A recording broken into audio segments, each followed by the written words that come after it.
What if the Joker's madness isn't just his own? What if it's a virus slowly infecting every villain within Arkham Asylum? In this video, we're not just looking at the Joker, but at the subtle, terrifying ways his twisted philosophy has silently permeated the minds of Gotham's most dangerous rogues, forever changing the Arkham landscape. Forget what you think you know about the Arkham villains. While Batman fights the individual threats, the true master puppeteer has been pulling strings you never even saw. Discover how the Joker's chaotic influence has reshaped the very identities and motives of the Arkham Rogues gallery, creating a far more insidious threat than any single villain could be. You've played the games, you've read the comics, but have you ever truly understood the depth of Joker's influence beyond just his direct actions? Prepare to have your mind blown as we expose the hidden connections and subtle philosophical poison Joker has injected into the minds of Arkham's most notorious residents. It's time to see Gotham's darkness from a terrifying new perspective. Joker has done many things through the Arkham games that would have an impact on many of the other villains. Harley Quinn is the first great example of this, as he uses her first to take over the asylum. Without Harley, he wouldn't have been successful in doing so. Harley always trying to help Joker and sometimes even putting a fight up against Batman. Of course, Batman always managing to beat her, but she's still great help for the Joker. Or in Arkham City, how Harley Quinn was pretending to cry when she was pretending Joker passed, letting Joker come out of nowhere and attack Batman, catching Batman off guard. And once Joker really did pass away at the end of Arkham City, it really affected her, though Joker was really just using her the entire time. Most of the time, he would just treat her however he wanted, use her when he needed, and get mad at her when she tried to help without his directions or him asking for anything. She really loved the Joker, and this all started back in Arkham Origins, when Joker manipulated her, Harley finding Joker so interesting, feeling bad for him. Of course, this was exactly what Joker wanted, since Harley helped Joker escape Blackgate. By him doing this, it just really broke Harley Quinn and made her ruin her life, becoming evil and a villain, thinking that the Joker really cared for her, leaving her without him. Joker destroyed her life.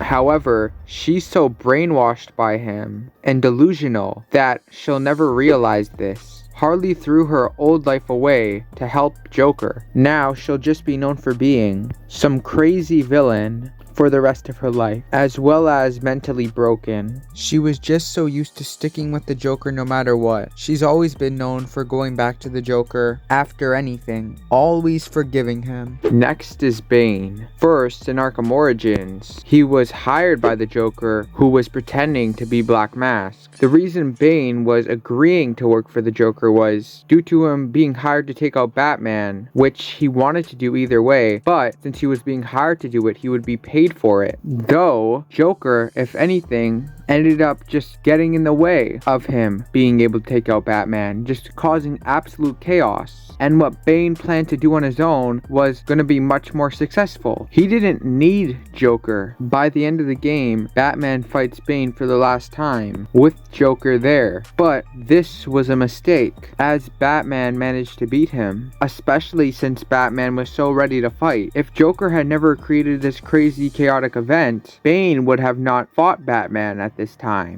which led to him damaging his brain and losing memory. Once we get to Batman Arkham Asylum, Joker treats Bane however he wants when Bane's left in a bad state, injecting him with the venom to take out Batman. Of course, Bane is against Batman, so now with Batman in front of him, him being able to finally get the chance to take him out, he goes for it. But Bane started in a terrible state that was pretty much caused by the Joker, pretty much forced and tricked to taking on Batman at this time, which ultimately led to his defeat. once again, and Bane was just so capable on his own. Because of these few times Joker had some influence on him due to Joker being selfish and only thinking about what he wanted, it never benefited Bane, and if anything, he had a way better chance defeating Batman on his own if the Joker never got in his way and was involved with anything going on at the same time Bane went after Batman. Because Bane is capable of beating Batman, but with the chaos in these events Joker creates, it can take things out of Bane's favor. Just like how, if we go back to Batman Arkham Origins, Bane made a deal with Joker to give him 1 minute in the room to talk to Batman, which gave Batman a break and a chance to think of how to deal with the situation. Whereas if Joker was never involved at that time, Batman would have never got that break and time that could have been helpful, letting him catch his breath, recover. However, by Arkham Asylum, Bane's just being used by Joker. As good as a villain Bane was, that's what happens when the Joker's involved. Mr. Freeze in Arkham City made the cure for Batman and Joker due to Joker taking Mr. Freeze's wife to get Mr. Freeze to finish the cure. But Joker taking Mr. Freeze's wife Nora led Mr. Freeze into fighting Batman in the boss fight we all know now so well. But if Joker had not done this, Mr. Freeze would not have felt the need to attack Batman, because he really wanted to get his wife back and felt Batman could save her, which obviously led to Batman telling Mr. Freeze he'd get his wife back. Without Joker causing all this chaos, Mr. Freeze and Batman would have never had this problem between them. It would have never put all this stress on Mr. Freeze. And Harley Quinn ended up stealing the cure from the safe for Joker that Mr. Freeze had finished, sending Batman to try to get the cure back. So not only does Joker steal Mr. Freeze's wife, which of course is a big deal to him, he forces him to make a cure when there's already some bad blood between them. Once Mr. Freeze is done, it's stolen from him, and Batman and Mr. Freeze lead to getting into a fight. But the real enemy the whole time was the Joker. He was the reason Harley Quinn went to get the cure to save him, since she's so delusional and obsessed with Joker, like I mentioned before, which also impacts Mr. Freeze, leaving him in this crazy situation with neither the cure that he just made or his wife. Of course, very angry, which is justified. It just sucks to see that Mr. Freeze is being taken advantage of and making enemies with Batman when Batman's not the real enemy. Mr. Freeze only feels the need to do this because of how much he really wants to get his wife back. Batman understands this, but it's just creating more problems for Batman to have to deal with once again,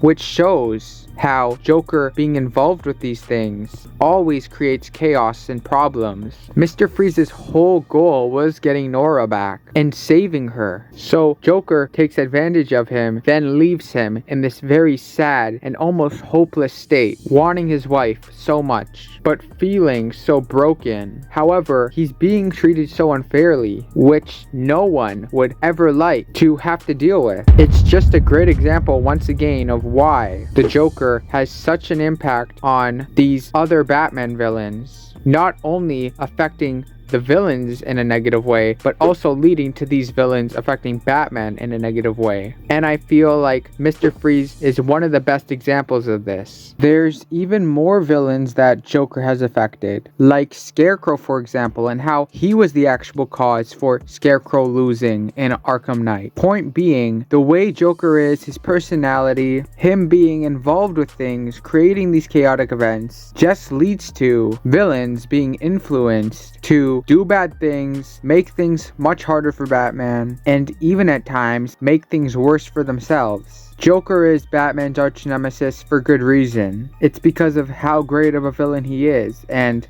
how great his effect can be on others. Joker loves getting attention and the spotlight. Joker loves getting attention. He wants the spotlight. So when he's able to affect everybody, that's exactly what he wants, because it gives him more recognition and more involvement and prevents him from being forgotten, keeping him within the spotlight. There's a few traits Joker has that really makes him have this effect on others. His selfishness, always putting what he wants over others, no matter what it could affect, if there's better alternatives, even if it will cause harm, just because he's evil. And that's the next point. Joker is incredibly evil and is fine with doing things no matter how bad or harmful they are. He enjoys being as destructive as possible. And of course, his embracing of chaos, wanting to make everything crazy, non-stop problems here and there, as he gets enjoyment from it. You have to remember how intelligent Joker is, and he knows all these other factors of his actions. But of course, because of how evil he is, how crazy he is, and the attention he wants, he keeps embracing it. He accepts it. If anything, it's what he wants to be the outcome. So it should not be surprising that he decides to go ahead and do things the way he does. And that's a huge problem with the Joker, and what makes him such a great and successful villain. How large and effective his impact on others are, due to his enjoyment from it and motivation to do so. Whether or not you hate the Joker or think he's an amazing villain and love his character, you have to admit he gets what he wants and is a very successful villain. Let me know in the comments, what do you think? Does Joker have a large impact on other villains? Are Joker's actions really having that big of an influence and impact on others? Are there any other villains that compare to Joker with their impacts on others? Or is there any other ways that Joker has large impacts on others that I didn't even mention or forgot to? Guys, remember to subscribe and to turn on notifications. I really hope you enjoyed the video, and I'll see you in another Cosmic Chaos video. Bye!